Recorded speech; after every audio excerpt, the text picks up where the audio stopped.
Okay, welcome everybody to the daily online meditation. Um, so yesterday, I listened to a free podcast for continuing education in my profession as a mental health provider. And the title of it was As Wartime Realities Unfold, Supporting Clients in Dramatic Shock, excuse me. And it was an interview on this Clearly Clinical podcast with David Grand, LCSW. So as I was listening to this podcast, I knew that what I wanted to talk about this morning here was how calm develops, or that calm develops, maybe just simply that calm develops in reflective meditation. So here's the description of the podcast. As we witness the horrors and death and destruction on the news and social media about Israel and Gaza, many of us are experiencing traumatic shock, particularly people whose loved ones are directly affected. As clinicians, we are at risk of vicarious trauma, and we may feel pressure to reach for a set of interventions to calm our client's nervous system activation. Now, I played around and I changed the last sentence to, quote, as humans, we are at risk of vicarious trauma, and we may feel pressure to reach for a set of interventions to calm our nervous system.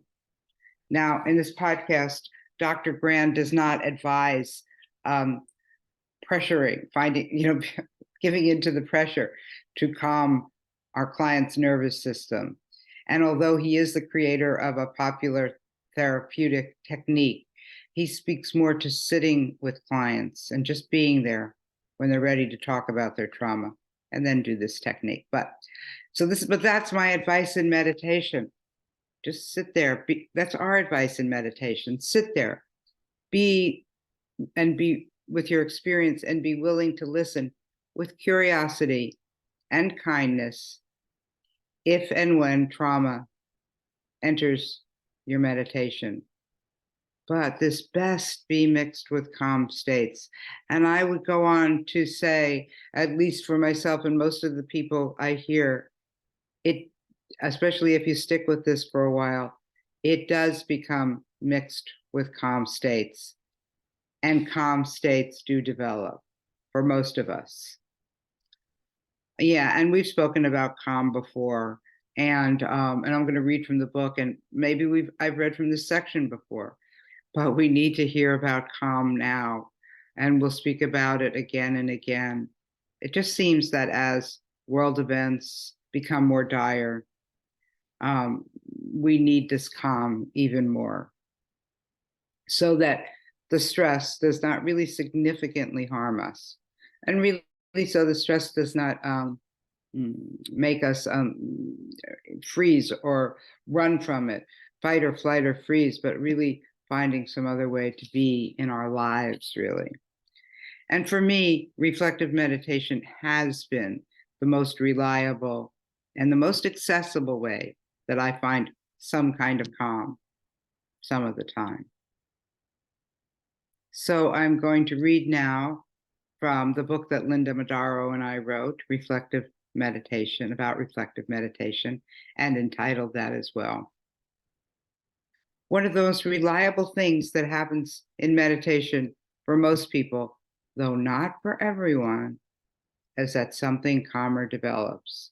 Maybe not right away in that sitting, maybe over time, but in some way, when we come out of the sitting still and reflect back.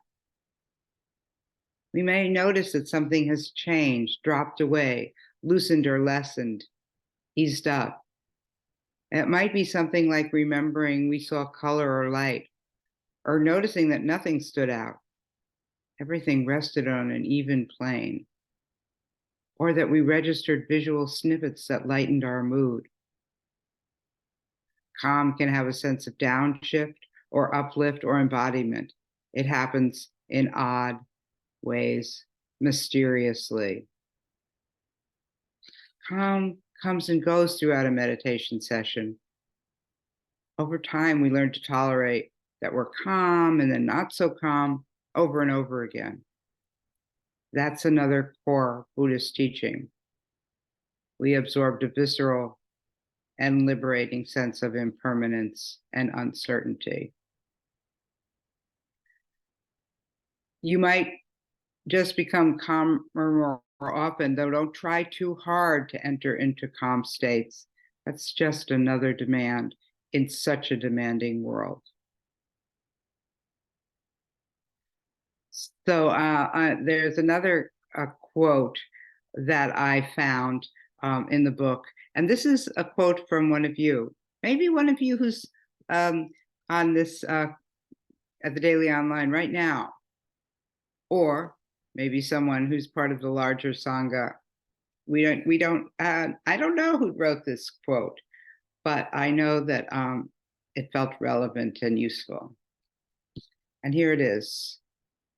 Meditation sometimes brings the refuge of a period of calm and peacefulness, but I can't count on that to rise.